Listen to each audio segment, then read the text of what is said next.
मरीचि का संसार क्यों बढ़ गया था? आदिनाथ भगवान के समय की कथा है। आदिनाथ भगवान के पुत्र भरत और उनके पुत्र मरीचि। जब मरीचि का जन्म हुआ था तब उसके शरीर में से प्रकाश निकला था और इसीलिए ही उसका नाम मरीचि यानी कि प्रकाश की किरणें रखा गया था।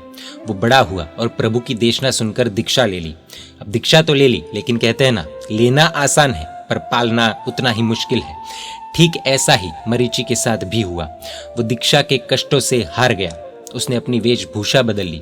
वो जैन साधु से मिटकर छतरी, चप्पल, स्नान करने वाला बाबा बन गया।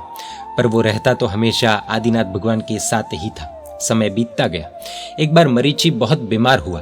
किसी भी अन्य साधु ने वो चुस्त साधु नहीं होने से उसकी सेवा नहीं की। उसे बहुत दुख हुआ। उसी समय कपिल नामक एक व्यक्ति मरीचि के पास आया। उसने पूछा, धर्म कहाँ है, आप में या आदिनाथ दादा में? मरीचि अब तक तो जो कोई भी व्यक्ति उसके पास आता उसे दीक्षा के लिए आदिनाथ दादा के पास ही भेजता था, पर बीमारी में उसकी खुद की हुई हालत को देखकर उसने बोल दिया, दोनों जगह धर्म है, यहाँ भी है और वहां पर भी है। एक झूठ उसने बोला और उसे शिष्य भी मिल गया, पर शिष्यत्व चला गया। पूरी दुनिया में सबसे पहले जैन सिवाय के धर्मों का अधिष्ठापक का बिरुद यानी कि टाइटल मरीचि को मिल गया। इतना ही नहीं, उसका संसार असंख्य वर्ष बढ़ गया और वही जीव भटकते भटकते हमारे 24वें तीर्थंकर महावीर स्वामी बने। एक खराब वचन और पूरा जीवन तबाह। ऐसी ही घटनाओं के साक्षी महाभारत और रामायण भी है।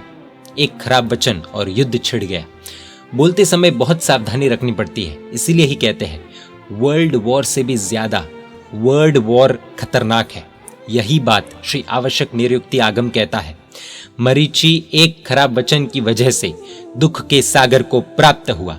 गुरु भगवंत लोगों को जगाते हुए कहते हैं कि हम पूरे दिन में कितना बेवजह और फालतू बोलते हैं, वो नापने की जरूरत है।